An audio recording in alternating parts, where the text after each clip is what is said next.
Hey, it's Scott from FamilyWheels.ca with an electric car review for your growing family. This is the Jaguar I-PACE. It's fully electric. It has a ton of gadgets and doodads that make you feel like it's from the future, and it's going to cost you close to 6 figures. Now, here in Vancouver, gas costs about $1.72 a liter. That's insanely expensive, and there's a lot of talk about electric vehicles, particularly, of course, Tesla. They make a wonderful car, but I actually think that this guy, the I-PACE, is the #1 challenger for the Tesla crown because it has a ton of great stuff to offer.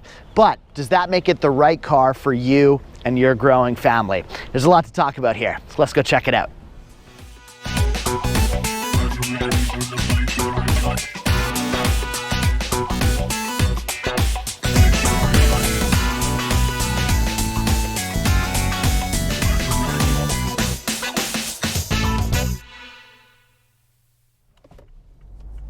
Okay, so let's address something right off the top here. What is this thing? Technically, Jaguar call it an SUV, but it's easy to see why there might be some confusion here. I mean, it really looks more like a car, doesn't it? That said, it does have some SUV qualities. First off, it's a roomy hatchback with somewhat more emphasis on utility than on sportiness. Secondly, it's all-wheel drive, which is good for all those off-road family adventures you plan to do. And finally, look at its ride height. See how much room there is in the wheel wells? Definitely feels like an SUV here. Okay, but what about all the car-like features it has? It certainly owns some sportiness and driving swagger. It has 394 horsepower and 512 pound-feet of torque, and it goes 0 to 100 kilometers an hour in under 5 seconds. It has these 22-inch rims and grippy low-profile tires. And finally, look at its ride height. See how low the car sits? Bingo. You see what I did there? Yeah, the I-PACE has adjustable ride height. There's accessibility mode to make it easy to get in and out of, the car-like normal mode, and the not as good looking, but I'd be thankful to have it in the snow, off-road height. And herein lies the first part of Jaguar's brilliance in the I-PACE's design. If Tesla are Jaguar's target here, they've landed a blow against both Model S and Model X owners. I feel like the I-PACE confidently competes with either without feeling like a compromise, and it's a worthy competitor to both Tesla's car and SUV. And if you found yourself debating between the two, as I'm sure many have, you could get the best of both worlds here in the I-PACE. Well done, Jag. Now, without question, the thing that people want to know the most about this car, or I'd assume any other electric car, is how does it charge? How long does it take? How do you do it? Where can you plug it in? And how much range does it give you? And this is a bit of a hard one to quantify because there are a whole host of options for you to charge the car up. First, the I-PACE comes with a cable for a standard home outlet. You simply pull up near your house, or like I have here, you run a long extension cord and plug the car in. Easy, right? Just plug it in every night like you do your cell phone, and you'll have a fully charged car ready to go in the morning. Not so fast. The battery in this sucker is huge, like way bigger than a cell phone. And while charging it this way does work, it's not in any way fast. Jaguar say that this type of charging can provide you with about 11 kilometers of range per hour of charging. So you do the math. If it's plugged in for 10 hours at night, that's 110 kilometers of range.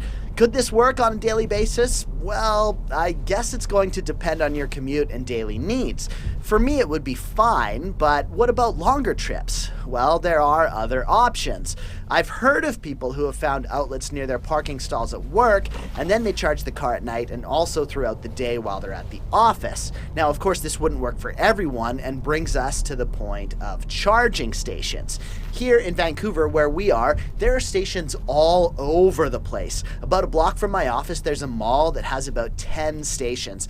I parked there and plugged in when I went to work and just walked that extra block. Now, potential problem here. Some stalls like this at malls and parking lots are starting to impose limits, like you can only charge your car for 4 hours before they want you to give the spot to someone else. So you may need to adjust your day to go and move your car.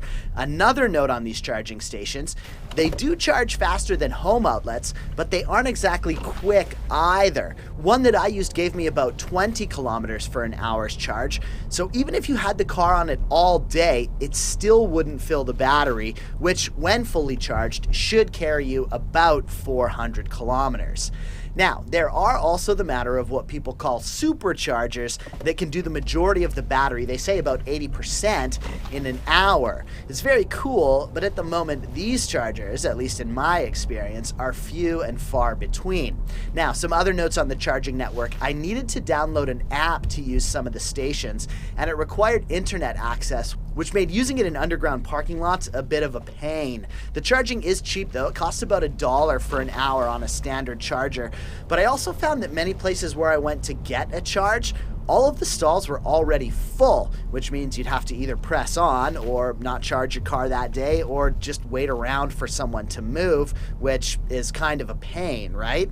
So yeah, there are some serious conveniences here, primarily that charging is clean and above all cheap, but I can also see ownership being a bit of a headache if you couldn't find a station when you needed one. That said, I am confident that over time, as electric cars become more and more of an option, the network will grow and work out the bugs. It just makes too much sense not to. And if I'm being honest, I'm actually surprised how far the infrastructure has come already. Once you start using it, you realize how cool it all is. Not to mention that electric cars often get priority parking spots, and here in Vancouver you can drive in the carpool lane by yourself, provided you have an approved electric vehicle, which the I-PACE is. Finally, if you're going to commit to an EV, you can always get a larger, more powerful charger installed in your house. I shopped around and found some options on Amazon for about $1,500 Canadian, but I imagine you'd need something like this to be professionally installed, and of course it will affect your electricity bill, but the cost is still marginal compared to gas. Again, here in BC, I found that plugging my car in overnight added somewhere around $7 to $10 to my monthly bill. So yeah, definitely cheap. Okay, so let's put all this electric car stuff aside for a second. What's the I-PACE like as a vehicle? How's it going to suit the needs of you and your family? Well, put it this way. It's a Jaguar. It's very nice, it's very classy, and it's very fun. There are 3 different models. There's the S, the SE, and the HSE, which we're in here. They all get the same all-wheel drive drivetrain and a 90 kilowatt hour battery. From here, the options include things like bigger wheels, Windsor leather, and driver assistance features like park aid, 360-degree cameras, adaptive cruise control, lane keeping assist, and more. The interior is roomy and comfortable and has a fun, sort of futuristic feel to it that runs in line with the car's personality. The seats are comfortable and the driver's is 18-way adjustable with memory, and they're also heated and cooled. We get 4-zone climate control and nice but subtle ambient lighting. There's a decent amount of storage throughout, and the 2 cup holders here work great. They hold big and small bottles well. That said, I didn't love this storage compartment up front. It's open on the sides, and I found that stuff rattled around in there or fell out of the sides or was just cumbersome to reach when I needed it. In the back, plenty of room for normal size adults. They'd be comfortable on long trips, and of course there's USB support back here too. The I-PACE also has a glass roof, which is gorgeous, but it doesn't open, which for me is a bit of a letdown. In our standardized testing, the Jag did well. The rear-facing car seat test was fine, with the I-PACE measuring in at 29.5 inches from the back of the front passenger seat to the glove box, and installation of the car seat was a breeze thanks to these latch covers, makes finding the latches a piece of cake. Standardized trunk test, great too. Easily handled a stroller, diaper bag, backpack, 2 bags of groceries, a football, and a little bit more. And if you need the seats to fold flat to give you even more storage, You can, because they do very easily. Like I said, it's an SUV, right? Lots of space, very usable.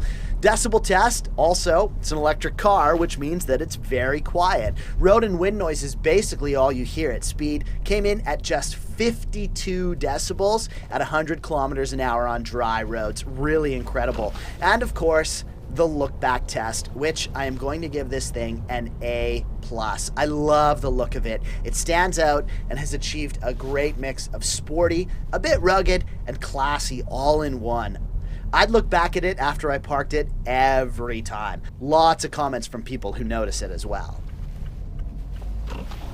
The infotainment system in the I-PACE, unfortunately, it's a bit of a weak point in the car. We have 3 different screens here, starting with this main screen that was not only a bit confusing to navigate, but also too slow for my liking in its response time. Bluetooth connectivity was great though, never faltered.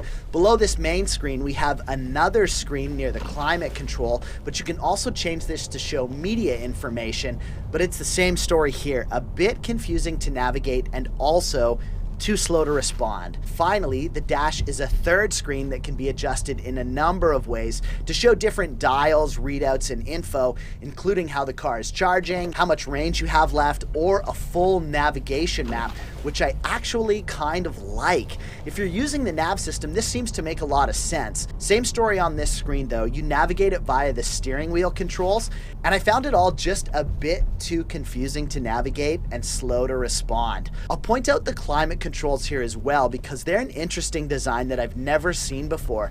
You have these large wheels that I like to adjust the temperature, but you also push and pull them to toggle between seat temperature and fan speed. From here, controlling which vents are running is on the touch screen. Now, I like this idea. Essentially, it's a click wheel for all your climate controls, but guess what? Yeah, it's a bit too slow in its response time. Unlike the infotainment system though, a serious high point to the I-PACE is how it drives. A cool thing about electric cars that those of us who like to drive will enjoy is that there is literally no torque curve. All of that 394 horsepower and 512 foot-pounds of torque is there as soon as you step on the gas, which means that you can very easily scare the pants off your passengers and even yourself. The I-PACE is fast. It handles well too, thanks to the all-wheel drive and the grippy rubber, and overall it's just a joy to be in drive. It's fun when you want it to be, but also well-mannered when it needs to be, thanks to a switchable dynamic mode, which feels a lot stiffer and more responsive, but is also certainly going to have you looking for a charger sooner rather than later. But really, I mean, we've already established it's cheap to charge, right? It's a great drive. So all in all, I think the I-PACE is a very cool and pretty good car. If this is a vision of what the future of the automobile looks like, I think the future is bright. I mean, is it perfect? Well, no, but what car is, right? It offers you a ton of family usability, it's comfortable, and it has some great perks that make it a really cool daily driver. Like, it's certainly not going to be easy on your wallet to get one out the door, but once you do have it home, it's a cool feeling knowing that you never have to buy gas again. And of course, it's great for the environment, which we can all be thankful for. Plus, it's fun, it's flashy, and it's fast. I'd certainly say its highs far outweigh its lows. Would I own one? I should be so lucky. I wish. For FamilyWheels.ca, I'm Scott.